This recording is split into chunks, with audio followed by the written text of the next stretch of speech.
Dear Diary, lately I find myself studying strangers, watching the way they move, the way they smile, the way they pretend, and I wonder how many of them are hiding something the way I am. How many people survive by becoming someone else in another place, and whether that makes us liars or simply very good actors. With Naz, things remain contained. We don't ask questions, we don't dig, we don't exchange histories like currency, and that's not accidental. Because wanting to know more about him means risking him wanting to know more about me. So we keep it the way it is, controlled, unattached, carefully unexamined. That distance is the only thing that makes this feel safe, or so I tell myself. The messages never stop. They don't flirt, they don't plead, they arrive, and by the time I read them, the decision has already been made. When we meet, conversation is brief, clothes become irrelevant, time rearranges itself around us. It's as if seeing me hesitate only sharpens his focus, as if patience is something he's learned how to weaponize. Diary. That night was different. A new place, another penthouse I'd never see again. I was escorted up in silence, my nerves already humming under my skin. When I stepped inside, Naz was waiting, relaxed, unhurried, dangerously composed. And then I realized we weren't alone. Another man stood nearby, processional, observant, entirely out of place. Panic hit first, then anger. I hadn't agreed to this, to witnesses, to complications. Naz explained calmly, too calmly. He wasn't accusing, he wasn't negotiating, he was deciding. He said he wanted to feel everything. He no longer wanted any barriers between us, that the tests were therefore required. I told him he should have asked. The look he gave me then, not angry, not amused, just assessing. Later, alone with him, I finally let the frustrations spill out. He listened all the way through. Then he stepped closer, not touching, not yet, and said quietly, "You're not upset because this crossed a boundary. You're upset because you didn't choose the timing." That stopped me cold. He didn't threaten, he didn't raise his voice. He simply reminded me that every time I walk into his space, I am already choosing. When he told me to take a moment, to breathe, to decide, I realized something that unsettled me more than anything else that night. I stayed, not because I was forced, not because I was afraid, but because some part of me recognized the pull of surrender and didn't run from it. Dear Diary, that was the night I learned the truth. Naz doesn't take control. He waits until you hand it to him, and then make sure you never forget that you did. Dear Diary, I should have known his silence wasn't absence. With Naz, quiet is never empty. It's restraint, a loaded pause, a weapon he sets down just long enough for you to walk toward it yourself. 3 days with no message from him felt intentional. Not neglect, a test. One he knew I'd fail, because I always break the silence first. When the test results came in, clean, predictable, and humiliatingly relieving, I realized he'd already seen his copy hours earlier. He knew, and he still didn't reach out. So I did. He replied immediately. Not warm, not cold, just present, in that unnerving way that makes you feel observed rather than spoken to. I asked if he was all right. He said he'd been busy, as if that single word could excuse the way he disappears and reappears, like returning is a favor I should be grateful for. I told him I'd leave him to it. He didn't let me. Temmie, I didn't say I was busy now. He said my name, not Little Minx. My name, which I revealed the first night we met. My chest loosened in a way I hated. He always knows which thread in me is the weakest, and he always pulls it gently, never enough to hurt, just enough to remind me it's his hand holding the string. When I confronted him about the decision he made without me, he didn't deny a thing. All he said was, "I want to feel everything about you." Simple, blunt, dangerous. My heart dropped so fast it felt like a warning. I told him no. The word felt thin, fragile, a paper shield against a wildfire.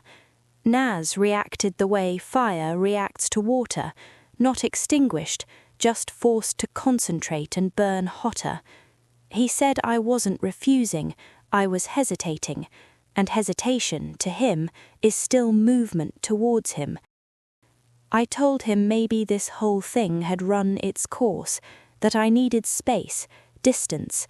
He laughed, not out loud, Naz doesn't waste breath like that, but in that low, unreadable way he types when he's already decided I'm lying to myself. He said if this were a relationship, he'd think I was trying to break up with him, but since it wasn't, I was just being dramatic. And then he shifted, from sharp to surgical, from man to warning. Remember, every door you walk through for me is a decision, not reassurance, a reminder placed carefully on the table between us. And God help me, it worked, because I remembered every door and every choice, and the truth that terrifies me more than him. I always go back. When I pushed harder, tried to force an ending, he cut the conversation clean. He said he couldn't entertain my tantrum right now because he had a departure slot at the airfield, and if he missed it, it would be my fault. Then he ended with the same quiet finality he uses to end nights that should have broken me. This conversation isn't over. I'll be in touch. And the worst part, the thing I won't admit to anyone but these pages, I'm not afraid of the moment he returns. I'm afraid of how fast I'll answer. Dear Diary, it's been 14 days since I heard from Naz. Not about 2 weeks, not a little while. 14 days, counted in breaths I tried to steady, hours I couldn't fill, and nights where silence pressed against my skin like a bruise. I told myself I was relieved, that this was the clean break I'd promised myself. No explanations, no apologies, no closure, just a vanishing. But absence doesn't empty you. It prowls, it echoes, it tightens its grip around the places he left sensitized.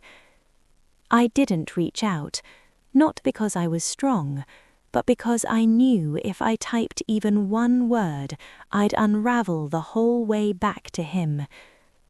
Still, I waited, like something trained.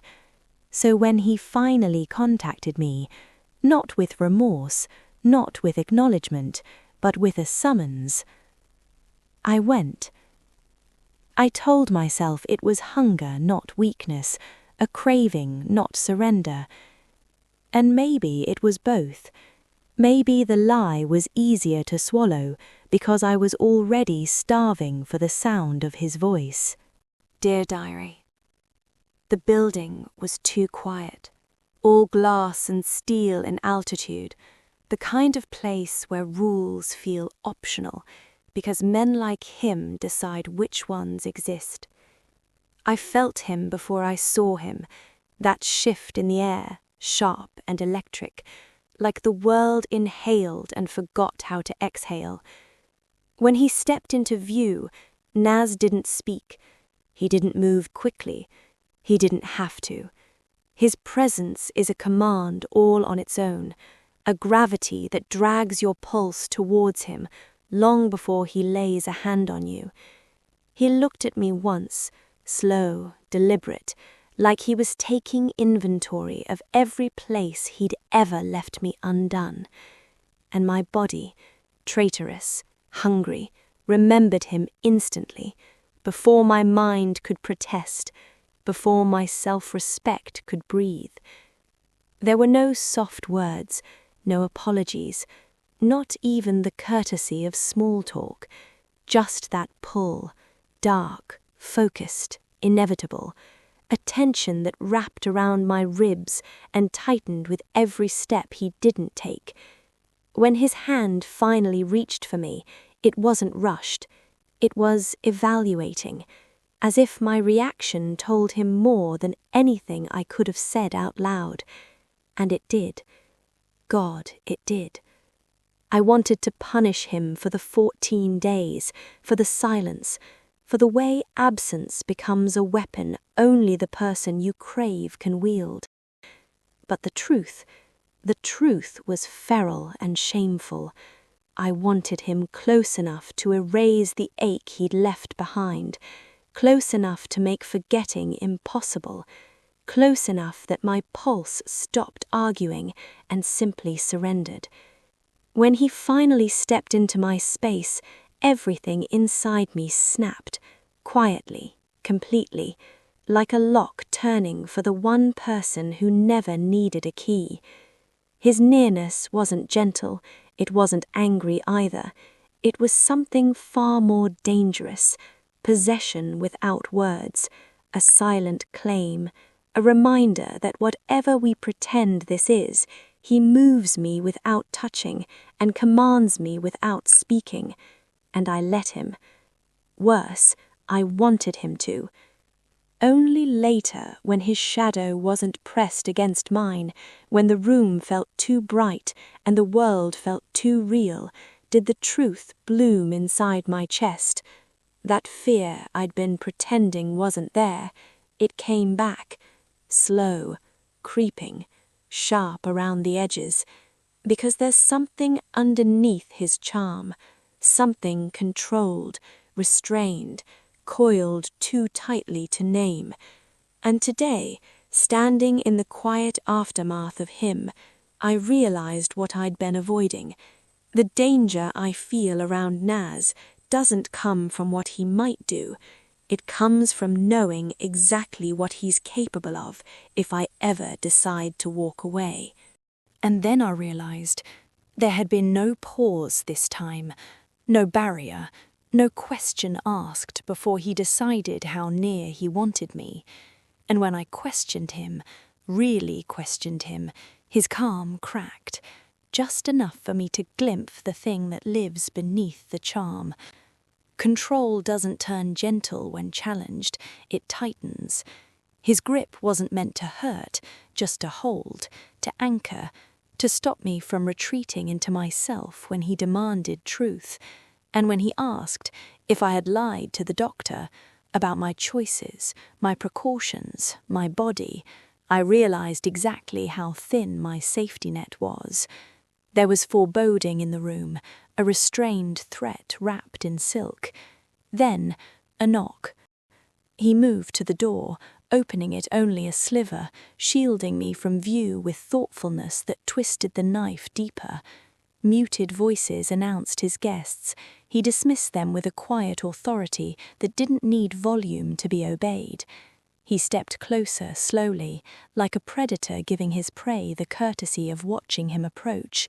His eyes didn't move to my lips, or my throat, or the marks he'd left there earlier. They moved to my pulse, the flutter beneath my skin, the panic, the want. "Nervous?" he asked, voice low enough to make the question feel like a touch. I tried to look away. He didn't let me. His fingers tilted my chin up with a gentleness so controlled it felt more dangerous than any violence. "You only shake when you're lying, or when you want something you won't admit." His breath brushed my cheek, not a kiss, not a threat, just the promise of either one. "That's the thing about you." His fingertips traced the line of my jaw, slow enough to make my knees weaken.